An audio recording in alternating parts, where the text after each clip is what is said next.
Tadi saya semangat betul. Saya lihat anak-anak gereja kita sedini mungkin mampu untuk bersyukur, menyatakan bahwa mereka memang benar-benar adalah warga masyarakat penduduk Indonesia yang semangat tadi menyanyikan lagu Indonesia Raya. Oleh karena itu Bapak Ibu kasih tambah semangat saya, dan saya yakin Bapak Ibu kita yang ada di sini juga semangat. Tadi hanya sebagian kecil yang kami sapa. Saat ini saya akan menyapa Bapak Ibu sekalian dengan penuh semangat. Salam bagi kita semua. Salam. Gimana Bapak Ibu? Masih ada yang dalam keadaan sedih? Atau semenjak dulu di bangku yang sudah disediakan Tuhan lewat gereja kita ini masih banyak yang gundah gulana? Ada perubahan nggak Bapak Ibu? Kami yakin, saya yakin pasti ada perubahan. Kenapa? Karena semua kegundah gulana, kekhawatiran, keletihan, kesangsian di dalam menjalani kehidupan ini pasti sudah mampu kita senangkan dengan lagu pujian kita, doa kita, dan sekembalinya kita dari sini kita akan mendapat kekuatan baru daripada Tuhan. Amin. Amin. Ya, harus begitu. Kalaupun masih ada sedih, lewat firman Tuhan ini kita harapkan semuanya itu akan berlalu dengan kuasa daripada Tuhan. Amin. Baik Bapak Ibu yang dikasih, ini saya mau naik begini, terlalu tinggi, turun begini, tapi lumayan. Kalau saya agak tinggi, Bapak Ibu tidak terfokus dengan firman Tuhan, tapi terfokus melihat bawah dan betul. Jadi memang diajar supaya Bapak Ibu tetap fokus sama firman Tuhan. Kekantengan saya disembunyikan di landakan ini. Haleluya. Tapi yang muncul firman Tuhan. Haleluya. Oke lah Bapak Ibu, kasih yang kedua.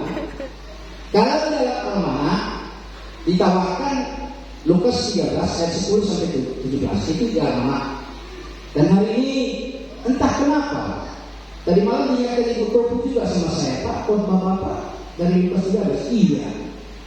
Iya, nggak salah itu saya kira.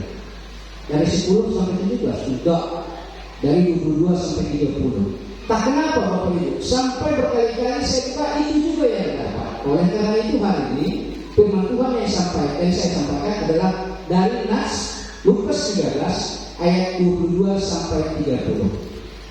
Mari Bapak Ibu kita sama-sama membuka kitab kita. Kita akan dengarkan, kita akan simak. Saya akan baca firman Tuhan dari Lukas 13 ayat yang ke-22 sampai dengan ayat yang ke-30. Beginilah firman Tuhan. Siapa yang diselamatkan? Kemudian Yesus berjalan keliling dari kota ke kota dan dari desa ke desa sambil mengajar dan meneruskan perjalanannya ke Yerusalem.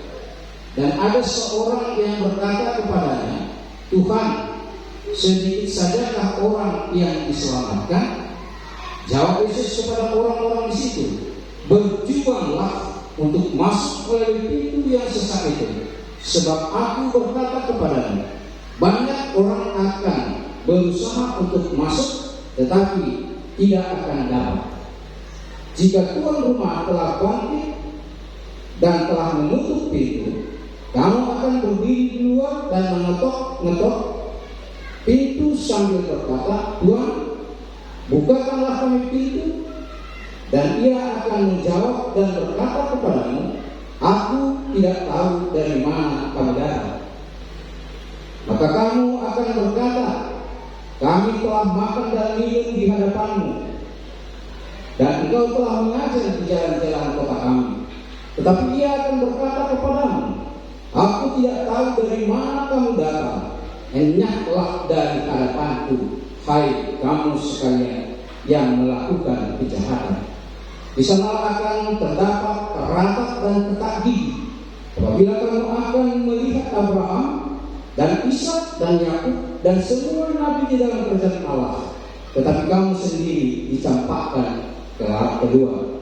Dan orang akan datang dari timur, dari barat, dan dari utara dan selatan, dan mereka akan duduk makan di dalam kerajaan Allah.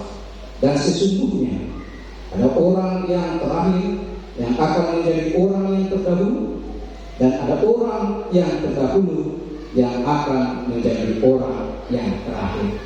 Sampai demikian firman Tuhan. Bapak Ibu yang dikasihi di dalam nama Tuhan kita Yesus Kristus, hari ini saya akan mencoba membuat satu tema buat kita untuk firman Tuhan yang terambil dari Lukas 13 ayat 22 sampai 30 itu. Saya coba temanya berjuang untuk meraih kemenangan. Berjuang untuk meraih kemenangan. Jemaat yang dikasihi di dalam nama Tuhan kita Yesus Kristus, nats firman Tuhan tadi diawali dengan sebuah pertanyaan yang jelas. Pertanyaan itu didapat di ayat 23 yang dikatakan tadi di sana, Tuhan, sedikit sajakah orang yang diselamatkan? Nah, kalau dari pertanyaan itu ada hal-hal yang mengarah, kalau saya lihat dua. Yang pertama, jumlah yang mengikut Yesus sangat sedikit. Kalau sejarahnya ini Bapak Ibu yang dikasih, ini yang menjadi pengikut-pengikut Yesus ini orang-orang nelayan, orang-orang yang tersingkirkan, orang-orang yang terbuang. Dan pada masa itu orang-orang yang ternama, orang-orang yang berpengaruh itu tidak mengikut Yesus. Itu yang pertama. Kemudian yang kedua, dari pertanyaan itu ada pemahaman orang Yahudi saat itu bahwa orang yang percaya, khususnya turunan Abraham, itu katanya otomatis masuk ke dalam kerajaan Allah. Tapi kita lihat Bapak Ibu kasih, apa respon, apa yang ditindaklanjuti oleh Tuhan Yesus. Tuhan Yesus dia tidak menjawab, bahkan dia menyatakan bukan ya atau tidak. Bukan, oh ya banyak, memang banyak orang yang terbuang yang ikut sama saya. Tidak. Yesus dia menyatakan itu. Tetapi Yesus mengatakan di ayat yang ke-24 itu, dan inilah 3 poin yang penting yang mau saya sampaikan kepada kita dari nats Lukas 13 ayat 22 sampai 30. Yang pertama, apa kata Yesus? Berjuanglah. Amin. Tapi yang kekasih, kalau kita simak berjuang ini, tentu ini ada pergerakan. Berjuang ini, kalau kita munculkan satu pertanyaan, itu akan mengatakan maksud berjuang adalah bagaimana supaya aku selamat. Ini yang penting, Bapak Ibu. Berjuanglah. Yang notabene bagaimanakah supaya saya, supaya Bapak Ibu bisa selamat. Kata berjuang ini juga, ini biasanya kita sudah paham. Kalau berjuang ini, kita pernah lihat pemain bola atau Sunda, kan itu berjuang. Ya, sama kita lihat kalau begitu, berjuang ini bergumullah, bergumul, bertandinglah, bergulatlah. Ini kata berjuang. Tentu berarti harus aktif, harus kreatif dalam berjuang. Kalau sudah kita katakan tadi, kita ambil satu kesimpulannya, berjuang itu adalah pergerakan, maka berjuang itu tentu harus ada semangat. Salah satu contoh Kita semangat di sini. Kalau tidak semangat, simbolis itu, iblis itu tetap mengganggu. Ya, kalau kita tidak semangat, khusus dalam ibadah ini, iblis mengganggu. Salah satu contoh, bisa dibawa kita nyaman, tidur nyenyak, tanpa hambatan dengan kipas kami di depan. Ya, dibawa nanti. Tapi karena kami semangat, saya semangat, kita semua semangat, maka iblis itu tidak berkutik. Itu salah satu perjuangan kita dalam ibadah saat ini. Amin. Pikiran kita terganggu, bisa diputuskan. Karena apa? Karena semangat. Karena kita berjuang khusus di dalam mengikuti ibadah kebaktian ini. Oleh karena itu Bapak Ibu kasih, tentu dalam kata berjuang harus ada semangat, harus optimis, punya target yang harus dicapai, diraih, kemudian harus sampai pada endingnya. Kita harus sampai pada akhirnya. Nah itu yang dikatakan kita itu yang berjuang untuk sampai pada endingnya. Tentu tidak mudah toh, banyak tantangan, banyak rintangan, banyak hambatan. Jemaat yang kekasih di dalam nama Tuhan kita Yesus Kristus, kita tahu tadi kita nyanyikan juga, ya, keselamatan itu adalah anugerah. Keselamatan itu kita terima dengan cuma-cuma. Kita tidak pakai syarat supaya dalam keselamatan. Kita tidak bawa ayam merah, ayam putih, benang yang sekian warna, pakai jeruk ini segala macam, waktunya ini, tempat ini, tidak. Tapi keselamatan itu kita terima dengan cuma-cuma. Kenapa? Karena keselamatan itu adalah satu anugerah. Amin. Keselamatan tidak diperoleh karena keahlian saya, karena pendidikan saya, karena posisi saya, tetapi keselamatan kita peroleh karena kuasa, kasih, dan anugerah daripada Tuhan. Amin. Ini dia. Jadi kalau kita renungkan sejenak, tentu pola pikir kita yang selama ini atau beberapa detik ini keliru. Rupanya anugerah itu, kesehatan itu, keselamatan itu, oh bukan karena seringnya saya bergereja, oh seringnya saya begini-begini, karena itu cuma-cuma. Tetapi kita harus ingat Bapak Ibu kasih, tidak mudah untuk meraih keselamatan, tidak mudah untuk mengambil keselamatan itu dari Tuhan kita Yesus Kristus. Sebab apa? Kita perlu adanya upaya. Kita harus menjalani, menghadapi sebuah bahkan lebih dari suatu tantangan. Kita akan ketemu dengan kesulitan, kita akan berjumpa dengan kepahitan di dalam menjalani dan mengikuti pola roda kehidupan untuk kebutuhan jasmani dan rohani. Amin. Jadi sudah tentu tanda kutip tadi harus ada upaya kita. Sebab sulit untuk masuk melalui pintu yang sesat, yang sempit. Itu firman Tuhan katakan sama kita tadi yang sudah kita baca. Sebab sulit untuk masuk melalui pintu yang sempit atau yang sesat. Jadi perlu dibutuhkan satu upaya daya dari kita supaya kita tetap aktif di dalam menjalani kehidupan ini. Itu yang pertama. Yang kedua, dalam nas firman Tuhan ini ada arti yang tersirat, yang tersembunyi, yaitu ada perintah. Ini dia perintah.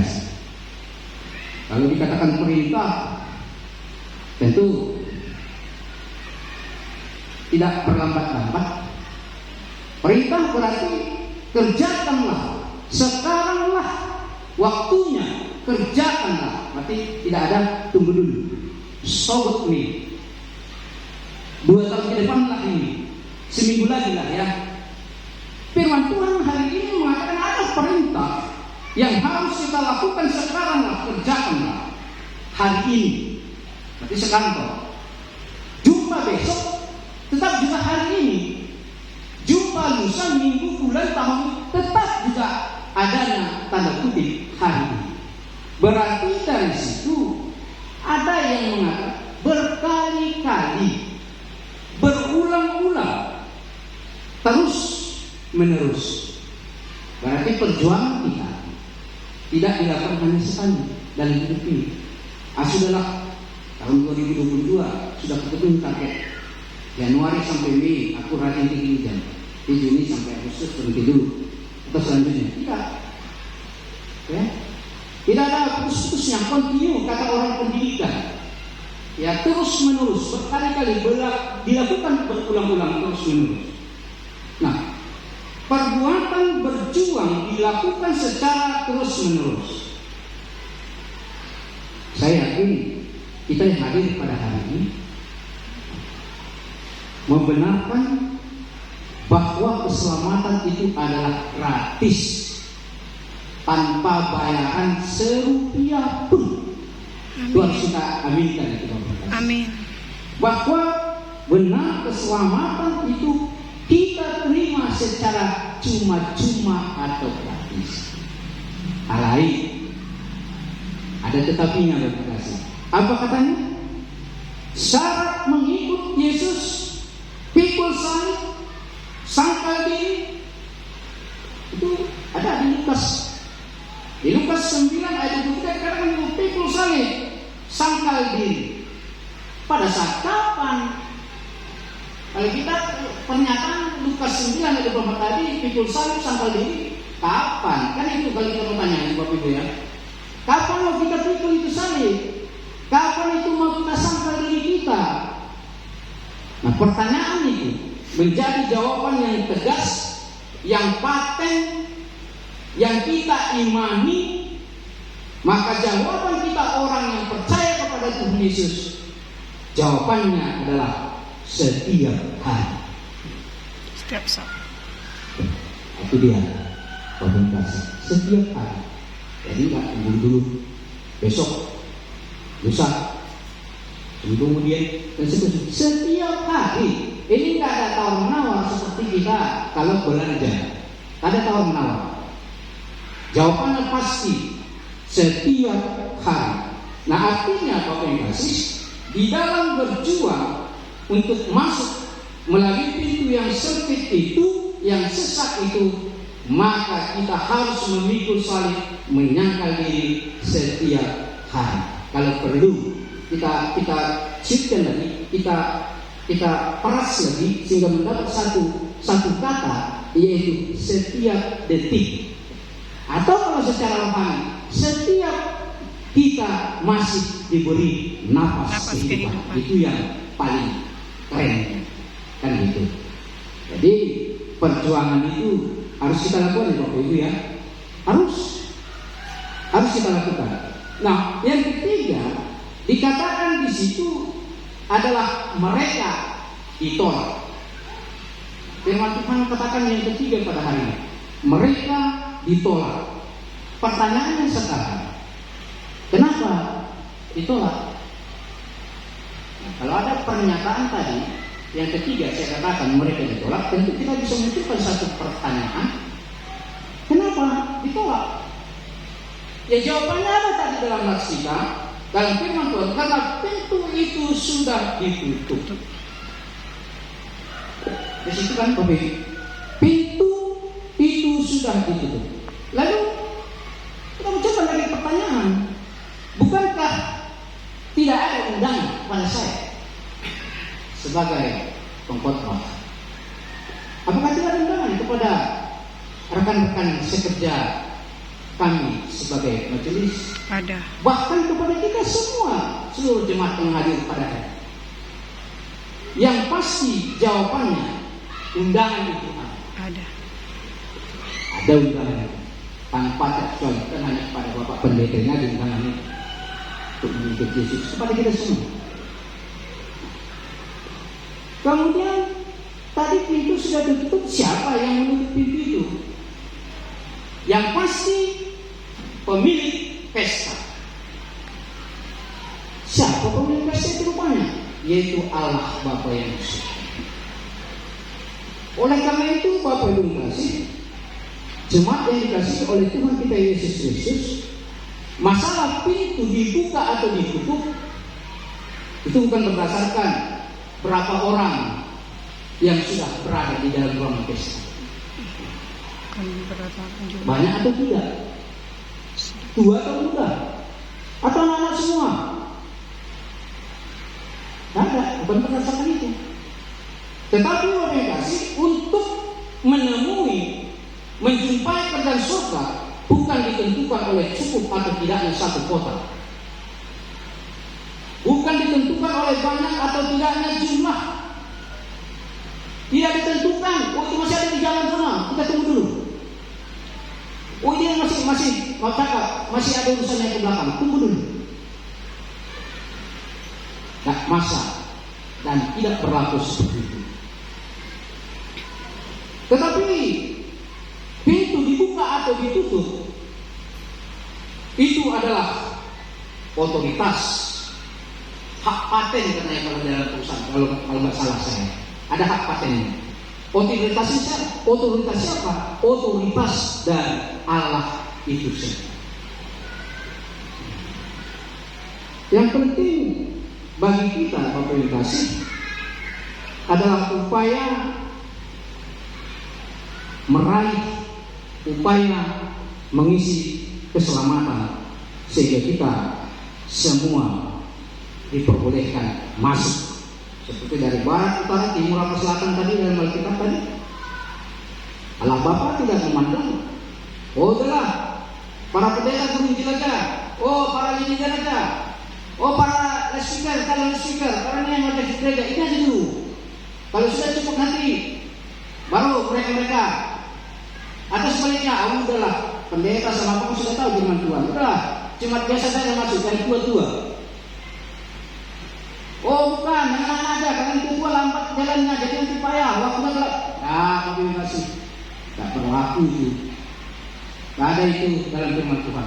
Tetapi Tuhan katakan, pintu dibuka atau ditutup, itu adalah otoritas daripada Allah. Kalau sudah ditutup, kalau masih buka-buka. Jadi pasti itu bukan kemauan kita, bukan ditentukan jumlah kota begini segala macam, tidak. Tutup, dibuka.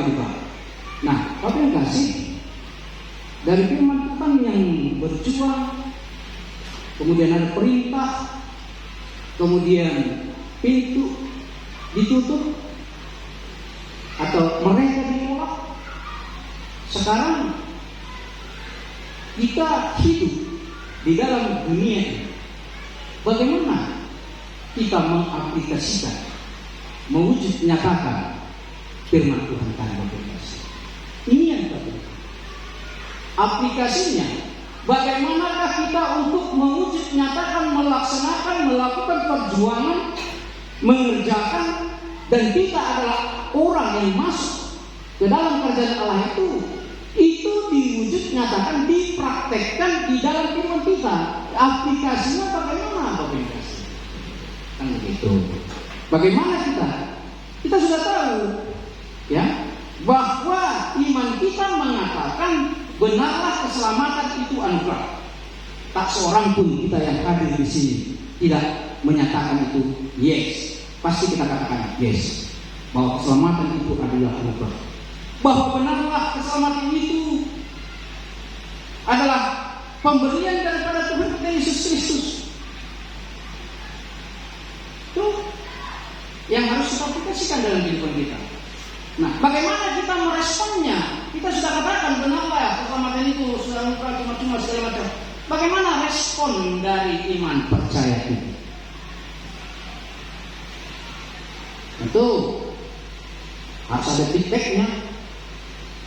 Ya, kalau sudah kita mau aplikasikan, respon kita itu bagaimana? Kita sudah baca tadi, sudah kita dengar nats firman Tuhan tadi, kita mau aplikasikan dalam kehidupan kita. Kita mau wujud nyatakan itu, mau kita aktingkan dalam kehidupan kita. Bagaimana respon kita? Mau nggak kita mengaktingkannya? Kan begitu. Mau nggak kita melakukannya? Atau kita masih ragu-ragu? Oh, tunggu dulu lah. Kan begitu. Nah, Bapak yang kasih, respon yang harus kita wujud nyatakan, kita harus mengimani Kristus adalah jalan keselamatan. Inilah respon kita dari firman Tuhan. Kita imani, kita akui, kita katakan Kita tidak ragu, tidak sanksi, tidak curiga, tidak tanda tanya. Tapi kita punya kepastian, kita imani Kristus adalah jalan keselamatan. Amin. Amin. Atau Amin. gimana Bapak? Saya yakin, walaupun Bapak Ibu tidak mengatakan, saya yang menyatakan, kita katakan amin. Pasti kita katakan amin. Amin. Respon kita bahwa Yesus Kristus adalah jalan keselamatan. Amin. Bapak Ibu yang kasih, kalau kita lihat saat ini lingkungan kita, kehidupan dunia ini semakin hari godaan semakin kuat.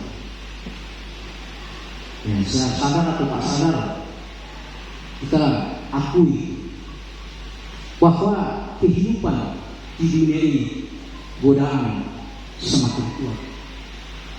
Kita hidup di dunia ini dimanapun kita berada, si iblis tidak pernah berhenti. Si iblis selalu berusaha bekerja keras bagaimana supaya kita itu down. Betul.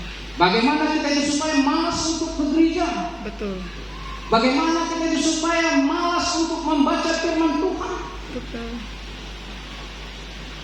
Bagaimana supaya kita tidak peduli dengan orang-orang sekeliling kita, bahkan kita yang seiman. Ini Quran itu Bapak kasih. Kita selalu diperhadapkan kepada dua cara. Ya. Mau kakak kita lupa daratan, cara sadar dan tidak. Saya sendiri mau juga lupa daratan. Kenapa? Kadang si ibu bilang begini begitu, anon nih, kakak yang bilang si ibu benar. Kan begitu. Lupa. Akibat. Nah itu tadi. Sekarang kita diperhadapkan kedua jalan. Tahun 65 tambah 5, 70 tahun saya sudah sekolah ini. Lagunya mungkin kita ingat semua. Lagu sekolah ini. Di dunia ini ada dua jalan, satu yang lebar, satu yang sempit. Kan itu Bapak Ibu ya? Ya, betul. Itu kalau kita nyanyikan sekarang kan tidak malu kita kan Bapak Ibu. Kenapa? Itulah kekuatan dari lagu-lagu firman Tuhan. Bayangkan Bapak Ibu, tahun 70 saya sudah ikut nyanyi. Dan itulah sekarang kita mau dipilih. Mana yang mau dipilih? Hai kamu pengkhotbah awam, Bapak Pera. Mulu buaru memang Bapak Pera. Ale mulu nasi nanti cuma tanduknya inatan ki nasi ini. Mulu buar siang gereja di speaker. Nah, dengan nami neson bilang lepas buat segala macam pandestik. Pilih mana? Kita nggak dipaksa. Kau Bapak Pera, kau harus jalani jalan yang lebar.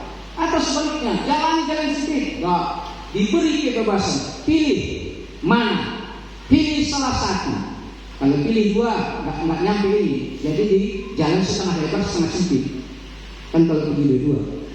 Oleh karena itu Bapak Ibu kasih jalan yang lebar itu. Pemerintah sekarang lagi giat-giatnya membuat jalan tol. Jalan tol kalau bisa kita simpulkan adalah jalan yang bebas hambatan. Jalan yang mantap lah, yang gimana kita katakan? Acuan jempol, bebas hambatan. Nah, mau lari berapa? Kendaraan roda 2 atau roda 4? Mau 100, mau apa? Tak ada hambatan. Tetapi Bapak kasih, kalau kita jalan ini dalam kehidupan ini, kita tidak mau ada hambatan, kita tidak mau rintangan, kita tidak mau tantangan, ya kita tidak mau jalan dari jalan pintu yang sempit, maka di endingnya nanti di akhir kehidupan kita yang kita terima adalah neraka dan kebinasaan. Kalau kita tidak mau berusaha meluangkan waktu kita untuk hari Minggu ke gereja, tahu tidak ada kita luangkan waktu kita untuk kelompok sel atau pertanian atau pungan ina, pungan ama, anong be lasian arion minggu depan mau doh pungan ina, apalagi ini kayak gini pun, tak pula lagi yang tinggi, kan itu, pakai ego, pakai aku, kan gitu Bapak kasih. Nah hal-hal seperti inilah yang sering, ya kita lakukan secara sadar dan tidak sadar kehidupan kita. Kita membatas, mengkat waktu yang diberikan Tuhan untuk kita. Padahal kita tidak tahu bahwa untuk besok tanggal sekian bulan Agustus 2022 tidak akan terulang kembali yang kita lakukan. Tidak ada. Ada itu. Kita terus continue umur ini. Hari-hari kita lalui. Jumlah umur, hitungan umur semakin bertambah, tetapi hitungan untuk kesempatan hidup di dunia ini semakin sedikit. Berkurang. Makanya firman Tuhan katakan ini, berjuang. Nah, kalau kita mau jalan yang sempit, tentu kita siap. Di depan kita penuh liku-liku dalam kehidupan. Di hadapan kita terbentang tantangan dan tantangan. Di hadapan kita ada misi untuk meraih kemenangan, untuk berjuang. Yang pada akhirnya nanti berkasih, apabila kita berjalan pada jalan yang sempit, orang yang bertahan, orang yang tetap berdiri teguh di dalam menghadapi segala tantangan rintangan yang sudah disiapkan Tuhan, yang diizinkan oleh Tuhan untuk kita lalui bersama dengan Tuhan, maka di rumah Bapakku banyak tempat tinggal. Yang sering kita dengar, kerajaan Allah, kehidupan yang benar. Itu yang mau kita cari.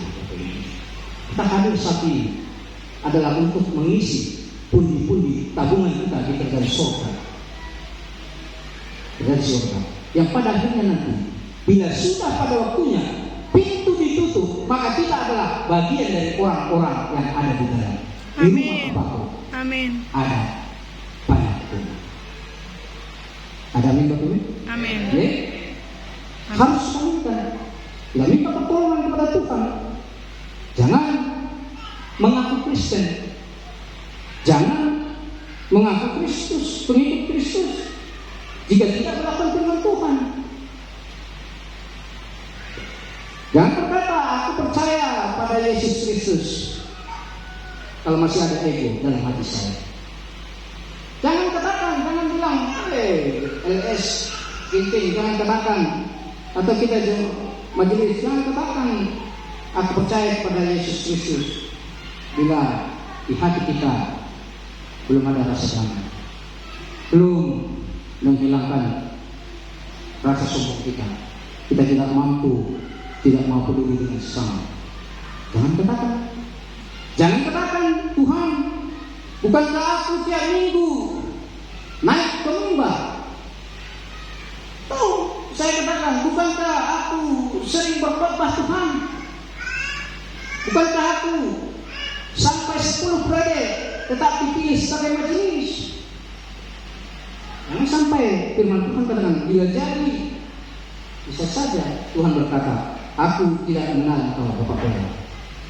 Aku tidak mengenal kamu para speaker. Aku tidak pernah mengenal engkau jemaat Metodis. Dan aku tidak pernah dan tidak mau tahu dengan kau. Kamu hanya ngomong doang. Tanggal sekian kamu berkata di mimbar, kerjakanlah, berjuanglah, karena pintu akan ditutup, termasuk kamu bagian orang yang ditolak. Kalau itu hanya bisa saya sampaikan, tidak saya lakukan. Dampaknya adalah kita akan terima dan imani itu Matius 2 ayat 21. Bukan orang yang setiap orang mengaku berseru Tuhan, Tuhan, Tuhan, sudah otomatis masuk ke dalam surga. Tidak ada. Tetapi mari kita respon.